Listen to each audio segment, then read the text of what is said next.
www.ucse.edu.ar.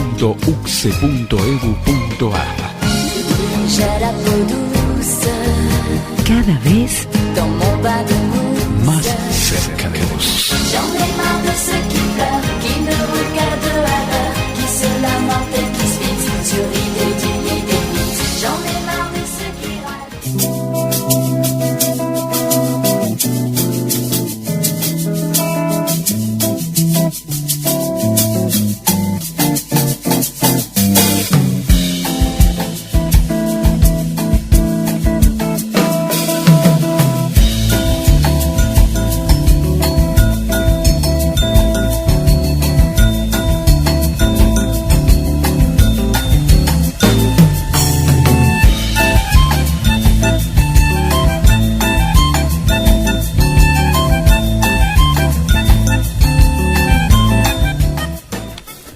Hola, ¿qué tal amigos? ¿Cómo están? Tengan ustedes buenas tardes. Arrancamos el quinto programa del Pasado en Sintonía por Radio Estudio 1 por el 104.9 desde la Universidad Católica de Santiago del Estero.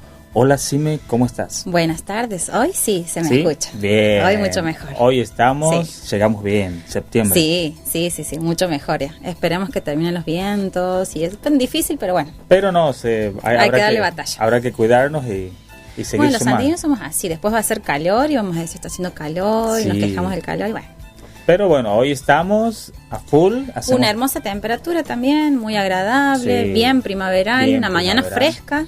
En el viernes y ahora muy agradable. Del Día de los Estudiantes. También, sí, acercándonos a los festejos de los chicos y también de los nuestros. Bueno, hemos tenido de los maestros esta semana, la próxima de los profes, día, nuestros colegas. Que aprovecho también ahí para antes de entrar en la ronda de la presentación del programa y contarles que tenemos un súper programa para hoy. Mandarles saludo a mi madre querida que esta semana ha estado cumpliendo años, el miércoles 11, el Día del Maestro, ha estado cumpliendo años, así que hay un abrazo y un beso inmenso para mi mamá y toda mi familia.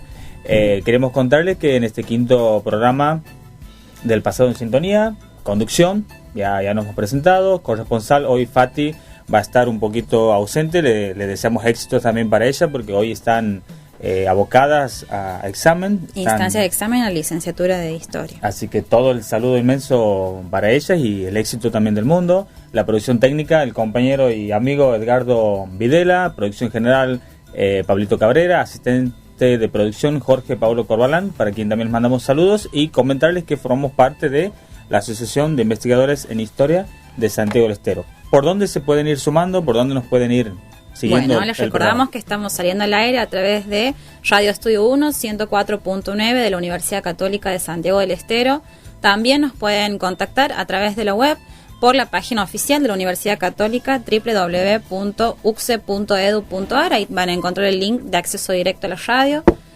No salimos en vivo por nuestro canal de YouTube, pero en los próximos días van a tener el programa completo, por supuesto, ahí subido a la página de YouTube de la Asociación de Investigadores de Historia de Santiago del Estero. También lo van a encontrar en nuestra fanpage, ¿sí? En la página de Facebook, Investigadores de Historia Santiago del Estero, y con el mismo nombre también lo van a encontrar en Instagram. Así que por ahí nos podemos ir contactando, nos pueden ir dejando mensajes. Es la página también de enlace que tenemos con los profesorados del interior, ¿sí? Ahí pueden ir dejando los que nos estén escuchando mensajes para que podamos ayudarlos, acercarles algunas disertaciones, conferencias. Bueno, Fátima tiene su espacio particular donde comparte la cartelera de actividades para esta semana y la siguiente. Pero ante cualquier inquietud pueden acercarse también y dejarnos un mensaje por las diferentes vías de comunicación. Y también comentarles que todos los programas del primero al cuarto están subidos en la página, así que ahí en la página de YouTube le pueden dar suscribirse y también darle a la campanita de notificaciones, darle clic a la campanita de notificaciones para que les llegue cuando esté subido ya el programa. Edgardo, ¿usted está suscrito a la página? Sí, buenísimo. Bien, entonces ahí también, porque es la posibilidad de hoy que tenemos con las redes sociales de poder tenerlo al programa, no en vivo, pero sí luego de unas horas ya está cargado, así que lo pueden escuchar, lo pueden cortar, nos pueden dejar sus comentarios. Bien, en este quinto programa, parece que fue ayer el primero, hoy arrancamos con una semana que ha estado como cargada de actividades en relación a lo que hoy decidimos como enfocar y enmarcar para arrancar en el análisis de nuestra primera sección. Volvemos en el tiempo, volvemos al pasado, sintonizamos el pasado y regresamos a...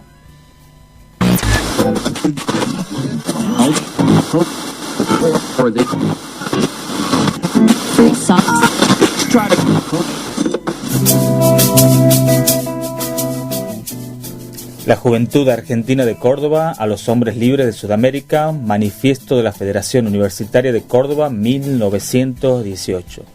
Hombres de una República Libre. Acabamos de romper la última cadena que en pleno siglo XX nos ataba a la antigua dominación monárquica y monástica.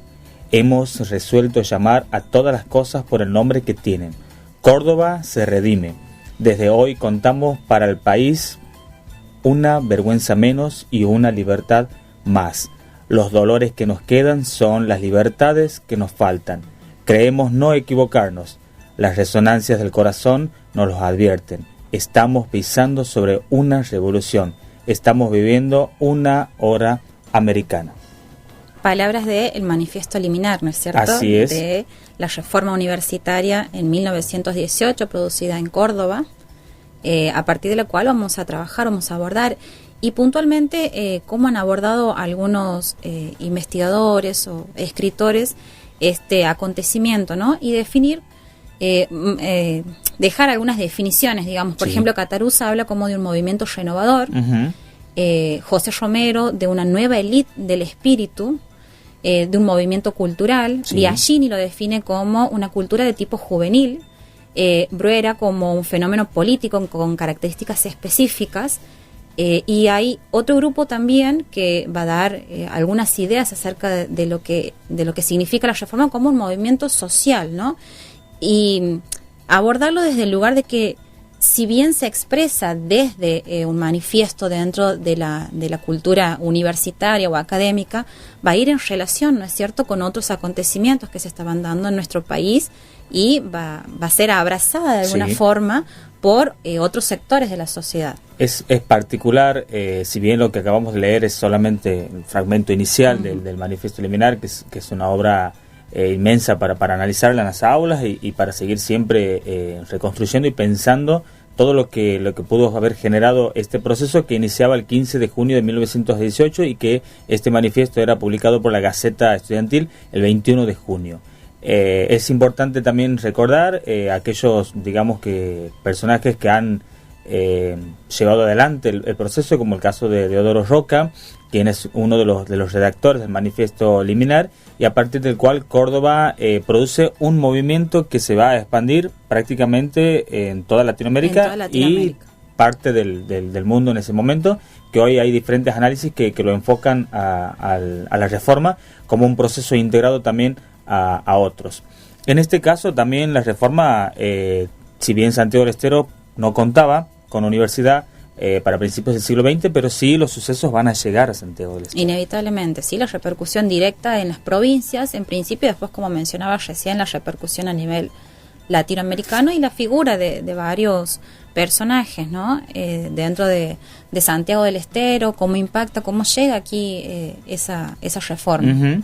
Sí, que principalmente la juventud y aquellos que tenían como familiares y que tenían un contacto con aquellos que estaban cursando carreras en Córdoba, permiten como tener presente aquellos sucesos que decidimos hoy nosotros enmarcarlos, porque justamente esta semana, el 9 de septiembre, es uno de los hitos centrales en los cuales los estudiantes pudieron no solamente ocupar la universidad, sino también ocupar sus funciones. Luego de un proceso de meses que llevó adelante, a partir de ese momento fueron nombrados decanos de algunas de las facultades en ese momento de la universidad.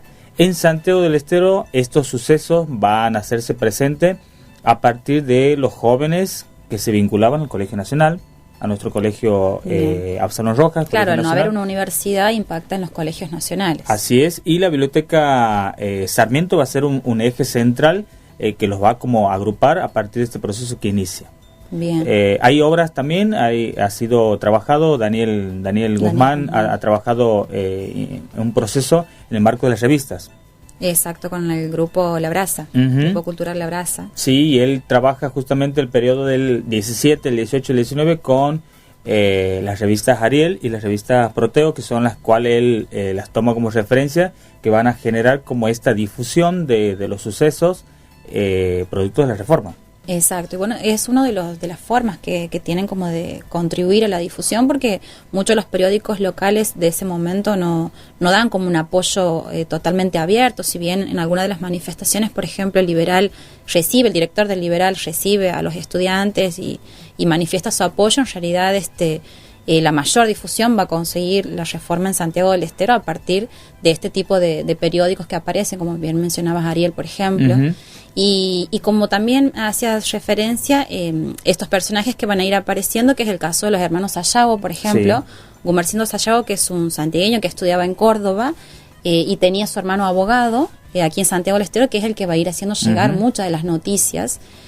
Otra de las formas también de difusión eran las reuniones en la Plaza Libertad, uh-huh. ¿no? Con el fin de hacer un espacio de difusión de lo que era la reforma. Y no quiero dejar de hacer referencia también a las mujeres en el contexto de la reforma. Bueno, claramente para ese momento ya estaban incorporadas a la educación universitaria, tanto en la Universidad de Córdoba como en la de La Plata. Uh-huh. Las mujeres, y había algunas egresadas también, pero lo que se plantea mucho en ese contexto primero es la llegada de las mujeres al ámbito universitario, que no les ha sido fácil, sí. ¿no? En algunos casos hasta con recursos judiciales uh-huh. para poder ingresar y había como requisitos, bueno, con una fuerte impronta patriarcal, ¿no? De esto de tener como condiciones o aptitudes intelectuales para el ingreso, o de hecho en algunos casos se les pedía como informes psicológicos también para el acceso a la universidad. Y en función de eso, cómo ha ido ganando espacios, bueno, que lo hablábamos el otro día con la profesora María Mercedes Tenti, ¿no? El rol de las mujeres en la historia. Que 100 años después todavía lo analizamos. Y que se sigue trabajando. Bueno, de hecho ha sido muy difícil, y creo que también sigue siendo difícil el acceso a los cargos directivos uh-huh. de muchas mujeres. Lo ha sido incluso para dar cátedras en la universidad también. Poder conseguir esos espacios. Bueno, inclusive la primera egresada de la Universidad de Córdoba, no recuerdo el nombre en este momento, pero que ha sido farmacéutica uh-huh. y doctora en medicina, nunca ha podido ejercer. Entonces también era la pregunta, bien, acceden a la educación universitaria, ¿y qué pasa después? ¿Qué hacemos con esas mujeres que terminan una carrera universitaria? ¿Cómo las encuadramos? ¿En qué contexto? Esa población. Y existía todavía, bueno, sigue existiendo, ¿no? Pero particularmente en ese contexto, esta idea de que la mujer tenía como asignados esos roles, funciones y ámbitos específicos para desempeñarse. Entonces, y de hecho ella muere joven, no ejerce, y en realidad tenía como el destino de ser madre, esposa, y que terminaba ahí. Entonces no se ve como coartado quizás los pocos intentos que hay del acceso a la educación universitaria, y como decía recién, mucho más aún después para poder acceder a la docencia dentro del ámbito universitario, y mucho más para los cargos directivos. Que es un análisis que lo venimos sosteniendo desde el primer programa, y que le venimos como dando un refuerzo a partir de la entrevista con Luján, a partir de la entrevista la semana anterior con la doctora Tenti, y que seguramente hoy con la profe Adriana Medina lo vamos a volver a retomar también, y analizar esta experiencia. Por ahí no es decir falta mucho, o sea, no veamos solo ese lado como que falta mucho, no quitemos mérito a todo el trabajo, ¿no? de lo alcanzado, pero sí no dejar de insistir en ese sentido, que es muy importante. Para cerrar esta primera sección, los vamos a invitar a que vamos a escuchar la canción oficial de la reforma. Es de una banda cordobesa. Que la disfrute.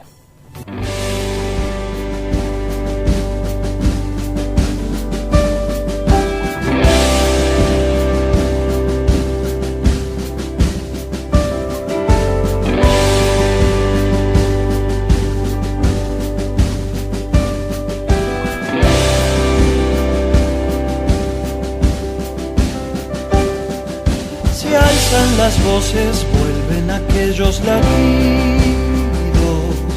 se abre en la noche por nuestro sur el camino, como el torrente libre de un río, con guardapolvos, sueños y libros, tierra en desvelo, fuego de mi corazón.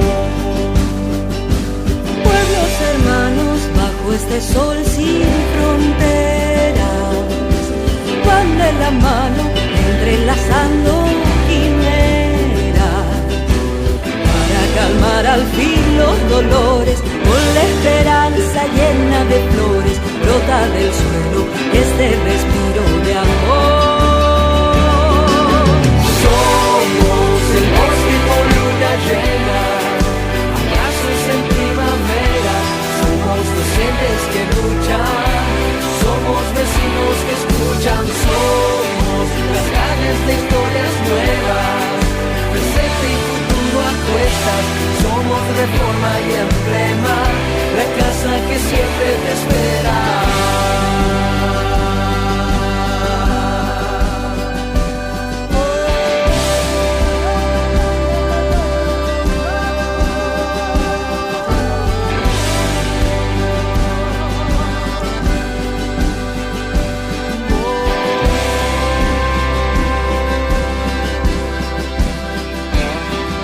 El centenario de esta revuelta danzante sube a lo alto con la soltura de un ave, sobrevolando la cordillera y hasta los mares su grito lleva, uniendo rumbos de una ilusión cardinal.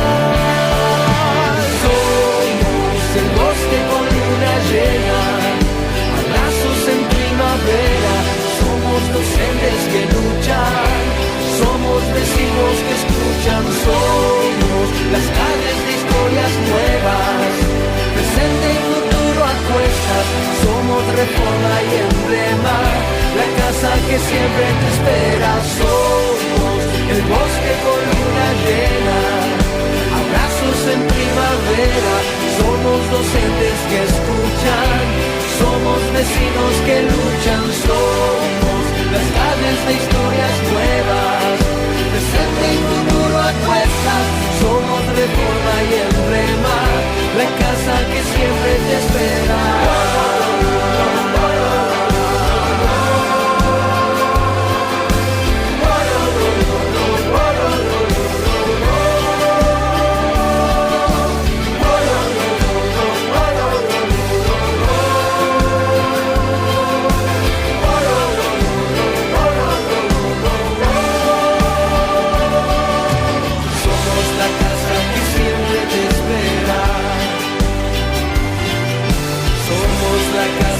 Siempre te espera.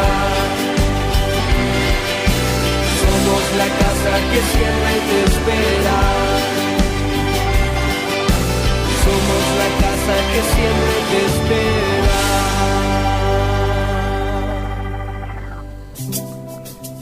Hermosa versión que compartíamos, poco conocida, poco difundida, Sí, pero canción oficial del centenario de la Reforma, ¿no? Que salió el año pasado por una banda cordobesa. Ujú, justamente. así es. Bien, en esta segunda sección de nuestro primer bloque queremos comentarles que estamos saliendo en vivo por el 104.9 Radio Estudio 1 de la Universidad Católica de Santiago del Estero, y además queremos comentarles que para el segundo bloque ya está con nosotros, ya está en los estudios la magíster Adriana Medina, con quien vamos a estar charlando y analizando también este periodo, principios del siglo Sí, tiene un trabajo XX. interesante también la profesora Adriana Medina acerca de Gumersindo Sayago. Y también vamos a aprovechar para preguntarle, vamos a aprovechar, vamos a hacer varias preguntas. Aparte para conversar Así es, horas con la profe. para dialogar con ella, a quien agradecemos su presencia. Bien, en esta semana también, el día miércoles, no podíamos dejar de tomarlo como referencia, el Día del Maestro. El Día del Maestro, sí, en conmemoración del fallecimiento de Domingo Faustino Sarmiento. Así es, que fue considerado a partir de 1943 la primera conferencia de ministros y directores de educación de las repúblicas americanas celebrada en Panamá, resolvió decretar el 11 de septiembre como el Día del Maestro para todo el continente americano, en honor justamente al fallecimiento de Domingo Faustino Sarmiento. Bueno, en ese contexto que de Sarmiento, bueno, uno habla mucho, ¿no? Sí. Hay sobre todo su faceta de educador, en algunos casos político también. ¿Qué podemos decir? Maestro, gobernador. Sí, ¿qué podemos decir para ampliar Sí. el conocimiento acerca de él? Bueno, hemos traído como dos trabajos acerca de otro rol. Bueno, por un lado, en realidad no como rol, sino una experiencia, ¿no? La experiencia de Sarmiento en uno de los viajes que realiza a mediados del siglo XIX, en el cual viaja, en realidad buscando como otras perspectivas. Tener en cuenta que posterior a la emancipación española, ¿no? ¿Qué era lo que buscaba esa oligarquía que va a quedar a cargo del país para ese momento? Para ellos poder llegar a Europa era como poder terminar de cerrar ese proyecto político, ¿no?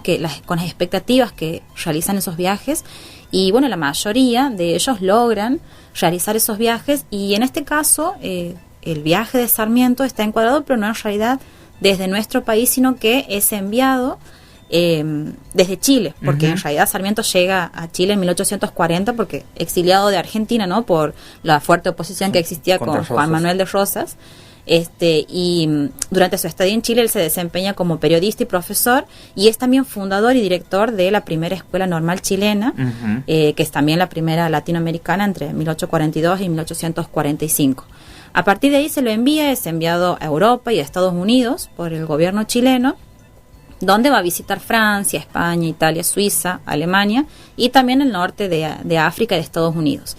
¿Qué trae Sarmiento de esa experiencia, ¿no? Por un lado se coloca en un lugar bastante crítico respecto de esa sociedad europea de ese momento, porque de alguna forma como que le genera una cierta contrariedad, ¿no? Las lecturas que tenía acerca de lo que era para ese momento Europa y con lo que se encuentra allá, pero en realidad que él lo va a mostrar en realidad a partir de sus escritos, ¿no? De cartas, una compilación de cartas que existe de esa experiencia en Europa y Estados Unidos, que le genera como esta ambigüedad. Por un lado es si colma las expectativas de lo que él pensaba que era Europa, pero se hace como un gran frente contra su propio pensamiento conservador. Entonces se ubica desde un lugar de crítica respecto de esa sociedad europea de ese momento, pero de cualquier manera le permite terminar de cerrar los conceptos con los cuales buscaba construir esa unidad nacional y el concepto de nación para el Estado argentino.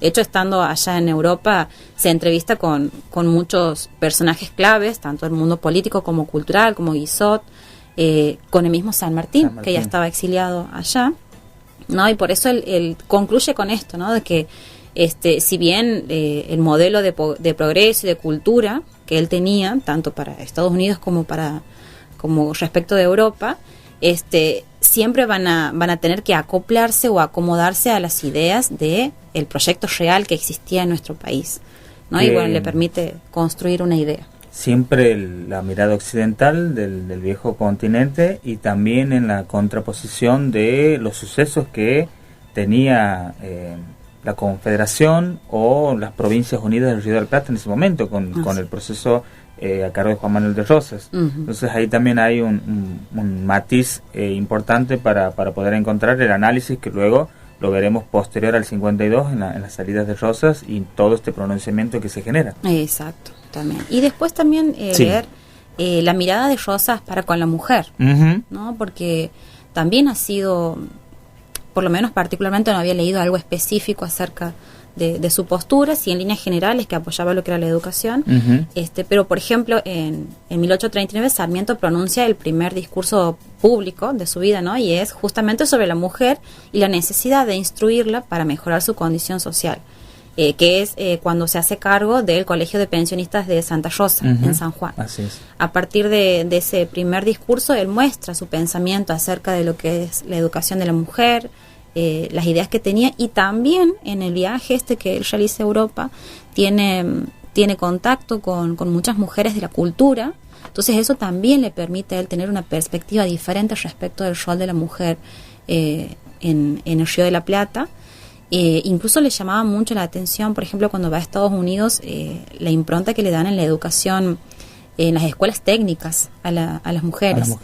Entonces eso ya da una visión de que tenía que ser incorporada a otro tipo de ámbitos fuera de lo que tenía que ser el contexto de la casa o el cuidado de los hijos. que a partir de la conformación del sistema educativo la mujer va a tener un rol diferente. Si bien es cierto, no va a ser la mujer local, en primera instancia sí serán estas 66 valientes, que hay una obra interesante también para leer, digamos que es como el proceso que él lleva adelante en este viaje posterior ya durante las presidencias históricas, que acompañen y estructuran el sistema educativo, la conformación del sistema educativo nacional. Y bueno, y el Sonda también va a ser un medio que él va a utilizar para reafirmar ese pensamiento respecto de la educación de la mujer y de los lugares que le caben dentro de la sociedad. Así es. Bien, entonces, para seguir transitando, vamos, como les habíamos comentado al comienzo del programa, Fati no va a poder salir al aire, pero sí nos ha dejado unos minutos para que los podamos compartir y escuchemos cuál es la agenda de eventos de esta semana y de hoy y del fin de semana. Fati, bienvenida. Hola chicos, muy buenas tardes. Espero se encuentren allí en el estudio muy bien. Y aquí estamos una vez más para traerles novedades sobre encuentros culturales y académicos que se den en nuestra provincia. Y en primer lugar contarles que hace unas horas nada más, hoy durante toda la mañana, se dictó un taller titulado Testimonios históricos para el inicio en la investigación histórica. Y los talleristas fueron el doctor Daniel Moyano, investigador del CONICET y referente de la Universidad Nacional de Tucumán, y el licenciado y colega René Galván. Este taller estuvo organizado por el Instituto San Ignacio de Loyola de la ciudad de Loreto y se dictó en el Salón Cultural de Loreto y estuvo destinado tanto a alumnos del nivel secundario como docentes y estudiantes en historia. Es un taller muy interesante, novedoso en cuanto al tratado de las fuentes históricas, siendo muy importante, digamos, dentro de nuestro campo de acción, ¿verdad? En segundo lugar, tenemos el curso de posgrado referido a la investigación cualitativa, fases y abordajes durante la recolección y el análisis de los datos. Este curso se dicta hoy viernes y el sábado, mañana 14, y va a estar a cargo del doctor José Musi. Los horarios son de 9 a 13 y después a la tarde de 16 a 20 horas. Este puntualmente y muy relacionado con el taller que recién mencionábamos, está destinado a investigadores cualitativos, a los egresados del campo de la salud y también para tesistas de posgrado y de grado. Este se realiza en la Universidad Nacional de Santiago del Estero. Otro evento que también se realiza en la Universidad Nacional de nuestra provincia son los ciclos de charlas en antropología. Son ciclos que se dan todos los viernes, ¿sí? Y que empezó el viernes pasado, el viernes 6, y va a finalizar el viernes 1 de noviembre. Está destinado a docentes y al público en general y se los dicta a estas charlas en el aula 14 de la sede de la Facultad de Humanidades y Ciencias Sociales y de la Salud. Es gratuito y está organizado por la Diplomatura en Lingüística Quichua. La temática del día de hoy es Migraciones QUOM y Educación Intercultural Bilingüe en Rosario y va a ser en el horario de 8 a 9 y media de la noche. Por último, y con esto me despido, tenemos para mañana, sábado 14 de septiembre, a las 19 horas, en Bellas Salas, que se encuentra en Avenida Belgrano Sur, 1807, tenemos aquí la presentación del libro Hugo Irurzún, el capitán Santiago, un combatiente del ERP y del sandinismo. El autor de este libro es Matías Ezequiel Vicente y también se presenta el documental, ¿sí? Capitán Santiago, un documental sobre Hugo Irurzún. Van a presentar este evento el licenciado Ramiro Llanos Paz y el licenciado Maximiliano Ruiz. Así que bueno, estos son todos los eventos que tenemos para el día de hoy. Saludos a todos allí en el estudio, un abrazo enorme a nuestros oyentes y nos volveremos a encontrar el viernes que viene. Muy bien, gracias querida Fátima por compartir la agenda de eventos de esta semana, de hoy y del día de mañana sábado. Bien, de esta manera queremos comentarles que vamos a cerrar por una pausa pequeña. Los invitamos a que se queden ahí. Ya está la invitada, la magíster Adriana Medina, para que podamos iniciar esta charla del segundo bloque. Hacemos una pausa pequeñita y regresamos.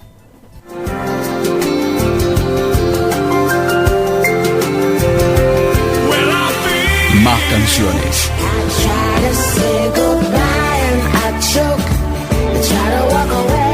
Más melodías. Más compañía. Estamos Juntos. Radio Estudio 1. 104.9. ¿Piensas seguir una carrera universitaria? Entra a la página web de la Universidad Católica de Santiago del Estero, www.ucse.edu.ar, y mira toda la oferta educativa que tenemos para vos. Además, ya puedes inscribirte en el curso de ingreso anticipado 2020. Universidad Católica de Santiago del Estero. Si te gusta el buen jazz, sintoniza Radio Estudio 1. El mundo del jazz. El mundo del jazz. Conduce José Manuel Achával. Sábados y domingos a las 21 horas. El mundo del jazz. Del 26 al 28 de septiembre, 23º Congreso Nacional de Psicodiagnóstico. Jornadas Nacionales de ADI. Inscripciones abiertas. Psicodiagnóstico y cultura. Intervención en las nuevas realidades. Campus Universitario. Universidad Católica de Santiago del Estero. Avenida Alsina y Dalmacio Vélez Arfiel. Hola, mi nombre es Pablo Regueras. Y yo soy Ginny y te estamos invitando a nuestro programa La Séptima Obsesión. La Séptima Obsesión, un programa sobre cine, televisión y medios audiovisuales. Todos los jueves a las 14 horas por Radio Estudio 1, la radio de la Universidad Católica de Santiago del Estero. La Séptima Obsesión. A donde quiera que estés. A donde quiera que estés. La radio siempre estará. www.ucse.edu.ar. Cada vez más cerca de vos.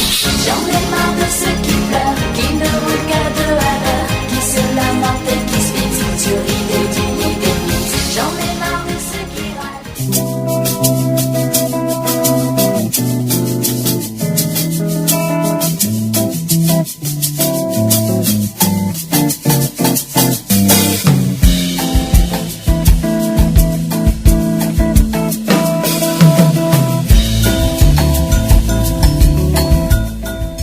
Bien, seguimos en este segundo bloque del Pasado en Sintonía. Queríamos comentarles, como hemos trabajado durante toda la semana con la difusión, está con nosotros la magíster Adriana Medina, es profesora en Historia por el ISPP número 1, licenciada en Historia por la Universidad Nacional de Santiago del Estero, magíster en Historia Regional por la Universidad Nacional de Catamarca, coordinadora de la licenciatura en Historia, ciclo complementario de la UNCE y rectora del CENS número 1. Buenas tardes, bienvenida. Bienvenida.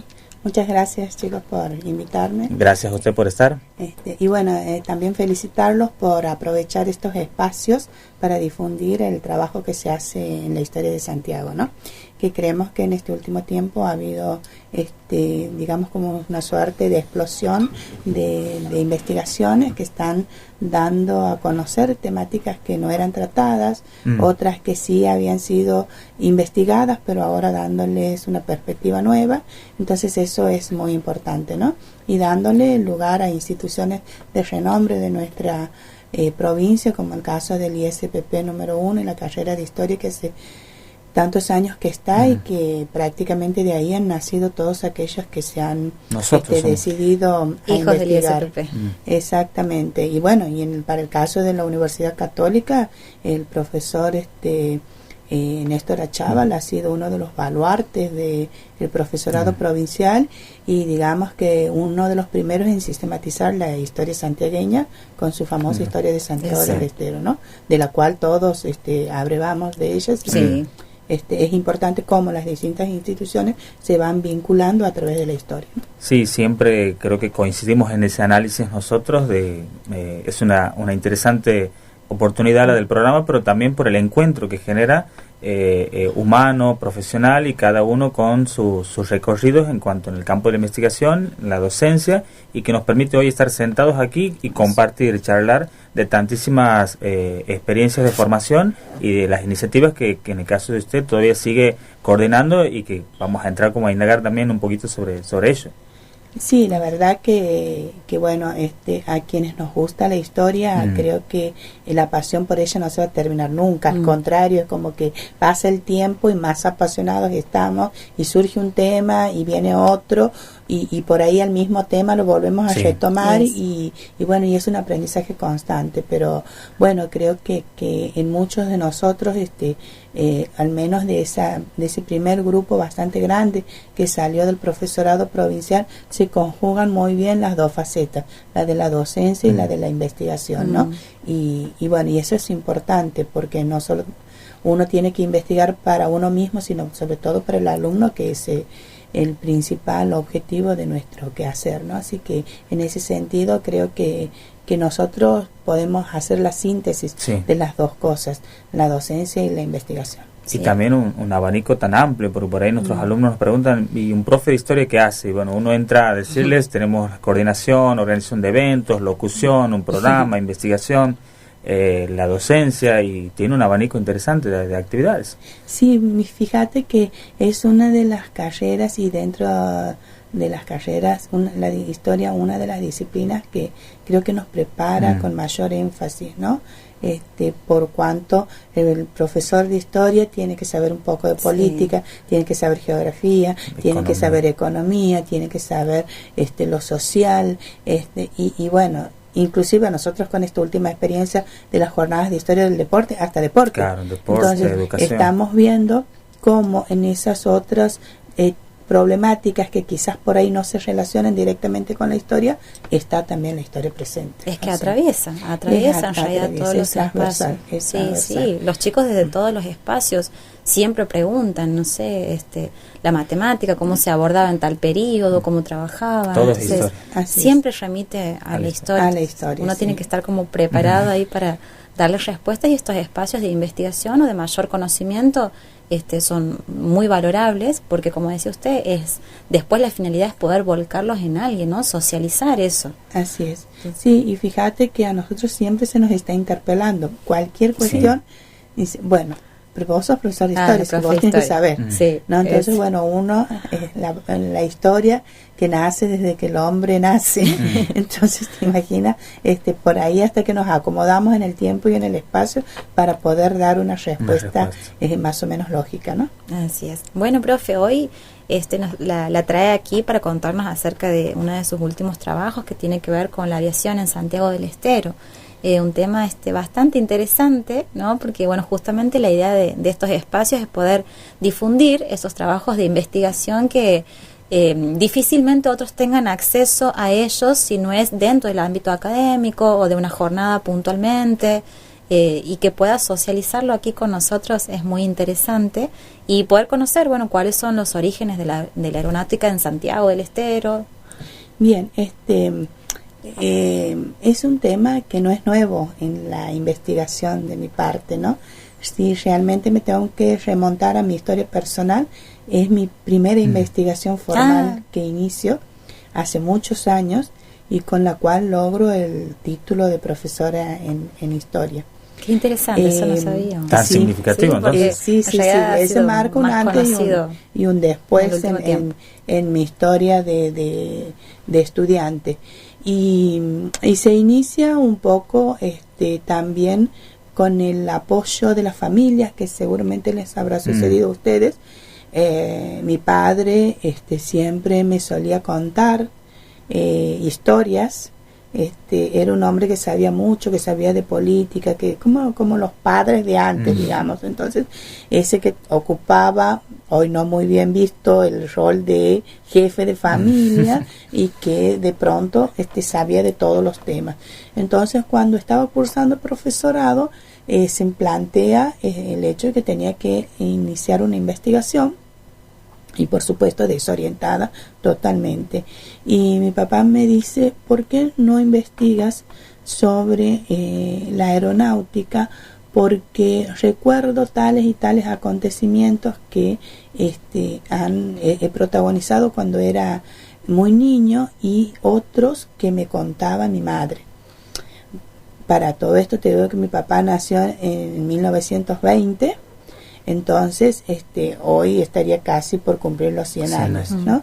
Entonces, a partir de ahí nace mi interés porque me cuente qué era lo que pasaba. Además, yo vivía en el barrio Huaycondo, en la avenida Colón, y en un lugar que también tiene bastante conexión con el tema de la historia de la aeronáutica. Y así comienzo a indagar y empiezo a buscar cómo podía obtener datos de una temática que prácticamente nadie la conocía. Y los relatos me van llevando a un dato, ese a otro y a un documento, y ese documento me lleva a un repositorio y de ese repositorio voy a otro, que es lo que nos pasa a todos los que iniciamos la investigación. Y así llegué con una persona que se dedicaba por amor a la aviación a escribir sobre la aviación, pero obviamente no lo hacía desde el ámbito académico, sino lo hacía desde su pasión por la aeronáutica. Claro. Y él me facilitó los primeros libros escritos, las primeras obras sobre la aeronáutica, siendo dos autores muy puntuales los que me han guiado en ese sentido, que han sido Antonio Viedma, uno, y Ángel María Zuluaga, que han sido los primeros aviadores argentinos que se radicaron en el Palomar. Yo entro en contacto con esas obras que fueron escritas entre 1920 y 1930 y descubro una suerte de grandes historias que se condensaban en una cuestión muy puntual que por ahí nosotros no encontrábamos una conexión directa. Y digo esto porque nosotros en el tiempo nos ubicamos hacia fines del siglo XIX y comienzos del siglo XX, en donde vamos a ver cuál es el contexto internacional. Estamos viviendo en una fase de la segunda revolución industrial, donde el avance tecnológico se da a pasos agigantados y en donde el hombre ya había dominado la tierra, había dominado el mar y ahora se aprestaba a dominar el espacio. Entonces ahí es donde empiezan a darse con mayor énfasis los trabajos en pos de lograr los primeros vuelos, y en este sentido no podemos hablar de aviación, sino porque decir aviación nos quedamos cortos. Si decimos aviación solamente hablamos del avión, y el avión tiene un antecedente que es el aeróstato, al que se lo llamaba el más liviano que el aire. Nosotros lo conocemos como el globo. Claro. Entonces, tenemos esas dos fases. El otro día cuando anduve con Pablo, por ejemplo, en el Congreso de Historia Económica en Chile, había un investigador de la Universidad de Baltimore que estaba investigando justamente este tema, pero en el espacio porteño.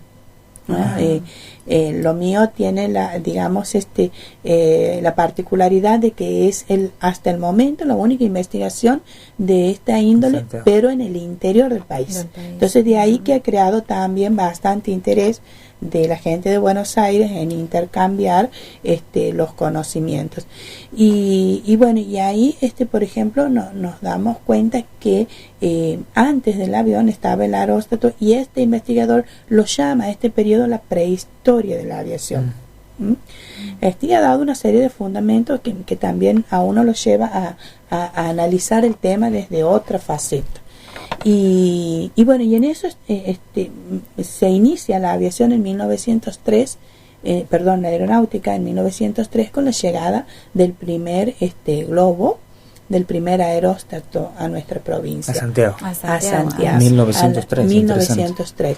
Y llega en un momento de fiesta, las fiestas mayas, que se realizaban, pero no como fiestas organizadas desde el Estado, sino en este momento, digamos que los primeros aeronautas eran unos osados, unos intrépidos, unos atrevidos, porque atreverse Era un desafío. a dominar la altura con todos los riesgos que eso significa, que hoy significa, imagínate en aquella época, ¿no? Y con máquinas que no estaban probadas. Claro, porque estaba iniciándose. Se estaba iniciando. Entonces llegan y lo hacen, por supuesto, con lo poco que tenían, y muchos de ellos haciendo propaganda. En este caso llegan haciendo propaganda para unos cigarrillos porteños que se llamaban La Americana. Y era un matrimonio italiano, los Silimbani, José y Antonieta Cimolini de Silimbani. Ellos llegan a Santiago y los dos hacen ascensión. Uno el 25 de mayo y ella la semana siguiente.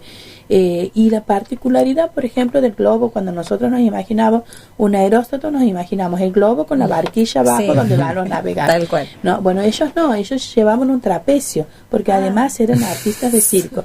O sea, imagínate un globo en esa época tomando vuelo y un trapecista haciendo malabares ahí.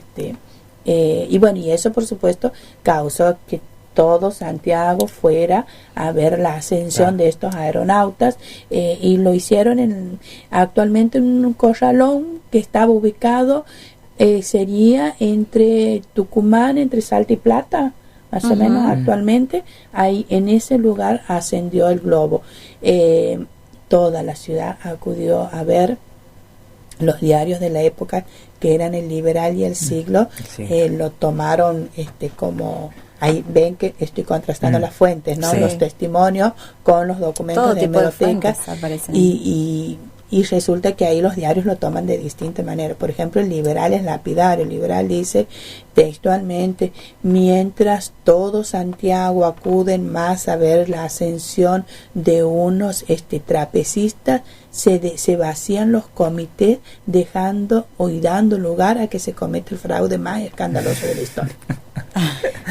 Las elecciones y estábamos en un tiempo político convulsionado. Recuerden que el AUCER estaba en el camino de la abstención para quebrar el avance de los conservadores, el fraude electoral. Y el tema del fraude electoral. Todavía no habíamos llegado a la ley electoral, pero se sabía que el fraude se cometía por coacción y demás. Y el Siglo, por ejemplo, el Siglo es más benigno y es como visionario, porque el Siglo dice, le da importancia al hecho y termina diciendo: quizá con esto se convierte el puntapié inicial de lo que va a ser después la navegación aérea. Una lectura diferente. Hace una lectura diferente. Y bueno, y así va a pasar 8 años prácticamente sin que el cielo santiagueño vuelva a ser surcado, y ya llegamos a la década del 10, en Buenos Aires, los festejos por el centenario de la Revolución de Mayo. En el mundo nosotros estamos ahí por iniciar la Primera Guerra Mundial. Recordemos que papel también la aviación va a tener un papel importante, no así como en la Segunda Guerra Mundial, donde ya es protagonista, pero aquí bueno, todavía eran incipientes los intentos que se habían hecho, y llega la etapa de la aviación, y cuando nosotros hablamos del avión decimos el más pesado que el aire, o sea, una máquina que va a, digamos, a desafiar las mismas condiciones físicas, y va a emprender vuelo, ¿no? Y llega en 1911 el primer avión de la mano de Bartolomé Cattaneo, que aterriza en lo que es el gimnasio Newbery, se conocía en esos momentos, y que es hoy donde está más o menos el lawn tenis en el Parque Aguirre.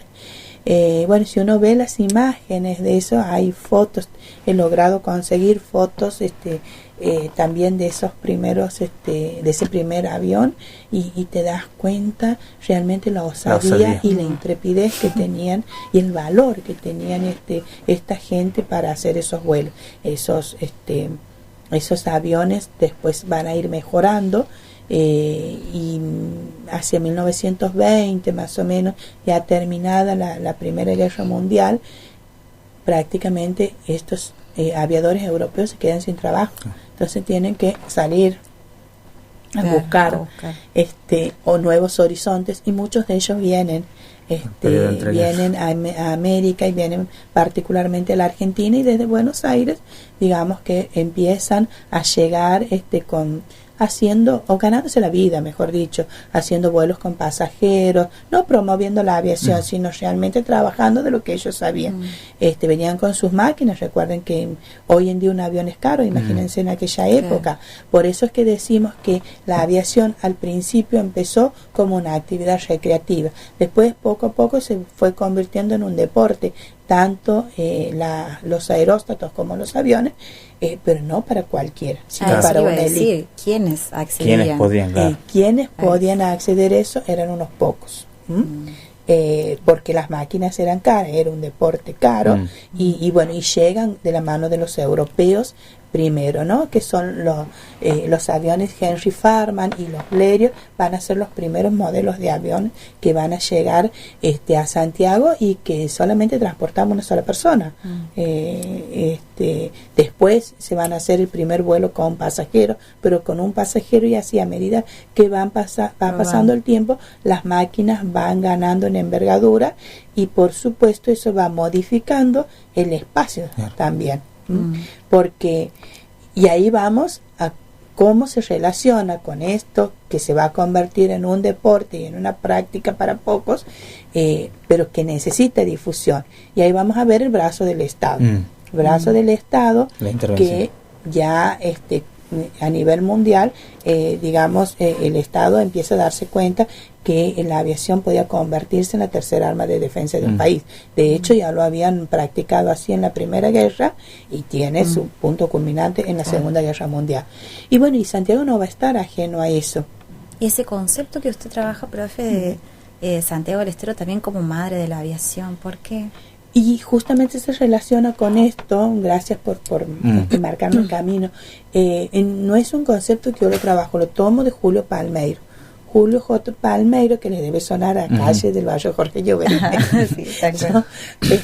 Bueno, todas las calles del barrio Jorge Llobet tienen los nombres de los primeros aviadores, ¿no? Bueno, Julio J. Palmeiro va a ser un personaje clave, no así Quincio, y mirá que Quincio es el nombre que lleva la avenida principal del barrio Jorge Llobet. Y Alfonso Quincio, sin quitarle mérito, pero fue, digamos, la primera víctima fatal, ¿no? de estos accidentes, porque hubo muchos y murieron muchos. Algunos llegaron a decir los primeros mártires, bueno, pero no sé si es para tanto. Pero en el caso de Palmeiro, él era presidente del Lawn Tennis, era ingeniero, y era un profesional que también se dedicaba al deporte. Y a nivel nacional lo tenemos a Jorge Ñubri, que también es un profesional que se va a dedicar a toda la rama del deporte en esos momentos. Entonces Palmeiro se entera que el entonces coronel Mosconi iba a Tucumán, digamos, Mosconi cuando es designado como director del Servicio Aeronáutico del Ejército. Ya la aeronáutica el ejército a nivel nacional crea una dependencia a la que llama Dirección de Aeronáutica, y lo pone a Mosconi como director. Mosconi tiene una visión pero terrible de avanzada con esto, y se daba cuenta que la aviación a la larga iba a ser uno de los protagonistas, y que el ejército no podía dejar de considerarlo como una de las Fuerzas Armadas. Entonces él inicia el proyecto de este servicio aeronáutico del ejército, que era la expansión de la aviación, porque si ellos querían que la aviación progrese, primero debían tener campos de aterrizaje, porque si no es imposible. Entonces ahí Mosconi es como que diseña un plan para venir hacia el interior y tratar de captar al interior para que se sume a ese proyecto. Y bueno, piensa en Tucumán y se va a Tucumán y ofrece una serie de cosas, pero los tucumanos medio que no lo han tomado en la dimensión que Mosconi esperaba. Sin embargo, Palmeiro se entera que Mosconi iba a ir a Tucumán, entonces decide irse a Tucumán y entrevistarse con Mosconi. Y Mosconi ve allá dos cosas: unos tucumanos que estaban pasivos y un santiagueño que había ido con todo el entusiasmo. Entonces decide después quedarse con Santiago y otorgarle a Santiago la posibilidad, primero, de inaugurar un campo oficial de aterrizaje, y así surge el campo de Cachipampa. Él elige Cachipampa. Cachipampa, para que ustedes se den cuenta, bueno, significa campo salado, ¿no? Y estaba ubicado frente a lo que es el Hospital Independencia. Toda esa zona donde hoy se levantan torres estaba delimitado por la Belgrano, la Bolivia, e iba hasta el río, ¿no? Ahí estuvo el primer campo de aterrizaje, y la particularidad era que la pista de aterrizaje era redonda. Entonces, ahí eso se inaugura en 1920, y Mosconi, ¿qué hace? Con gran visión le otorga a Santiago la primera escuela de aviación. Qué importante que es, digo, por ahí, viéndolo desde lo personal, haber mirado en su época de estudiante para terminar el profesorado, esta proyección, y un par de años después poder generar la propuesta de las jornadas. Llevo, la saco del trabajo, la llevo a la jornada, y preguntarle primero, ¿es el primer antecedente a nivel regional? Las jornadas de deporte. Las jornadas nacionales de deporte. Y es el primer antecedente. Tanto en Santiago como... De las jornadas me estás hablando puntualmente. Sí, no, en el país. Son las primeras jornadas de historia del deporte. Claro, a lo que remite Armando es el espacio de socializar este trabajo, ¿no? La importancia de ese espacio y para otros investigadores también, porque veíamos ese día Luján, cuando dábamos la difusión, veíamos el caso de Luján, y veíamos gente que había venido de Bariloche, mismos profes de educación física que se animaban era un espacio que se estaba necesitando. Bueno, de eso nos dimos cuenta, y bueno, y creo que el rector también se dio cuenta, porque rápido se apropió de esto, y bueno, y está con todas las ganas de que esto continúe.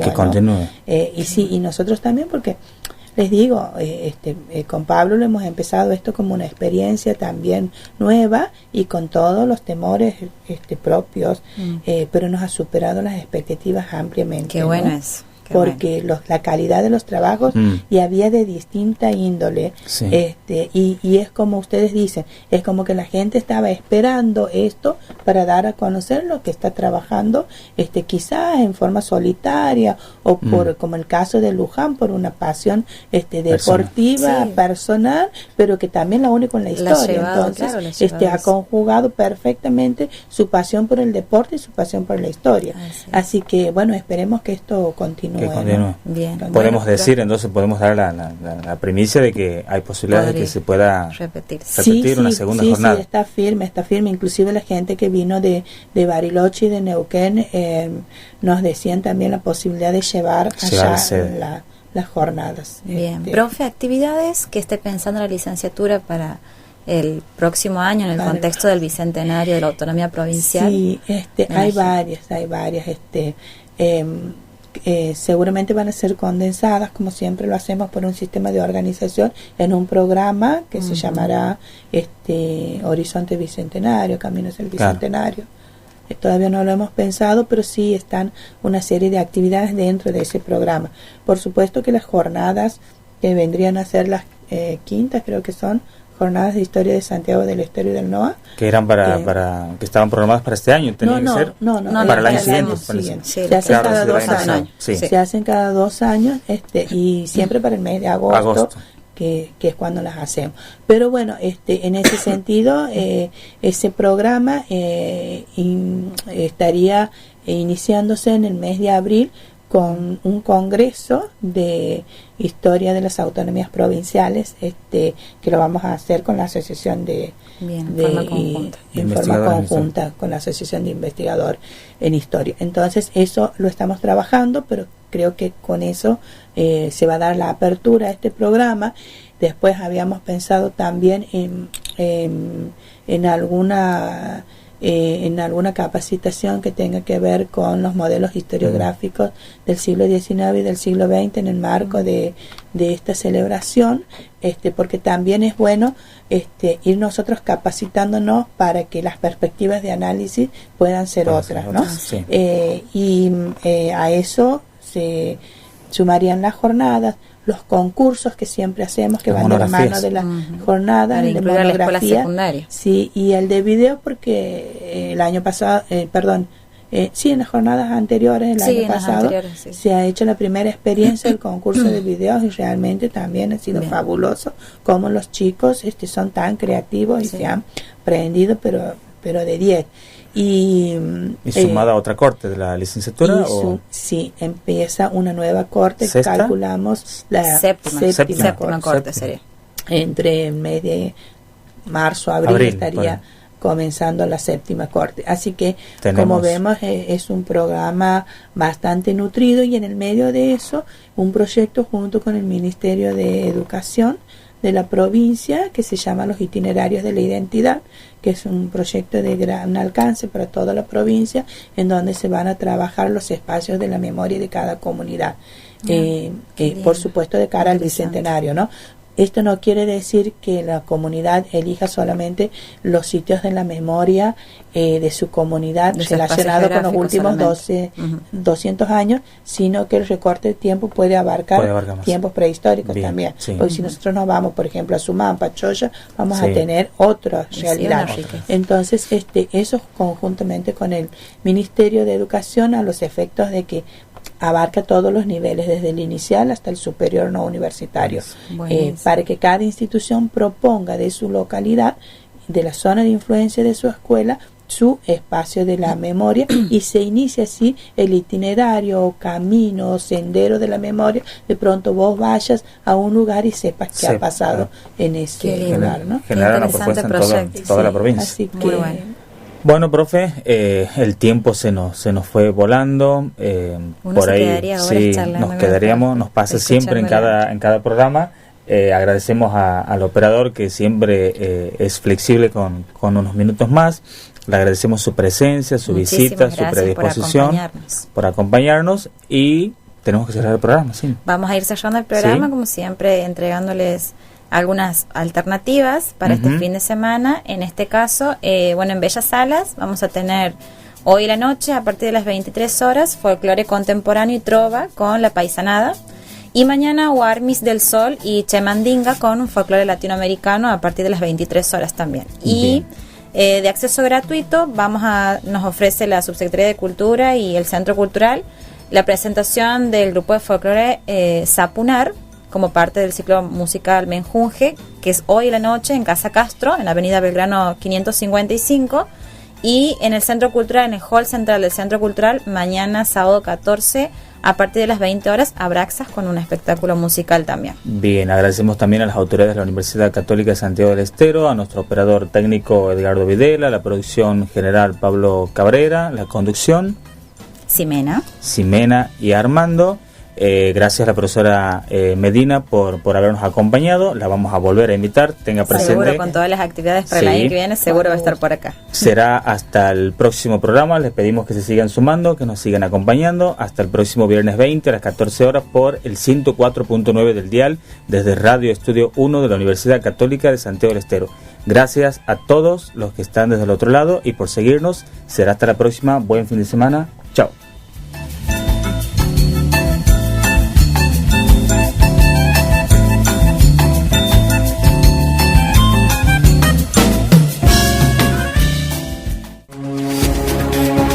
Durante las 24 horas te acompañamos.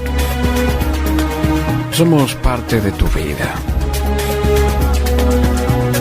Somos como vos. Somos como usted. Radio Estudio 1, 104.9.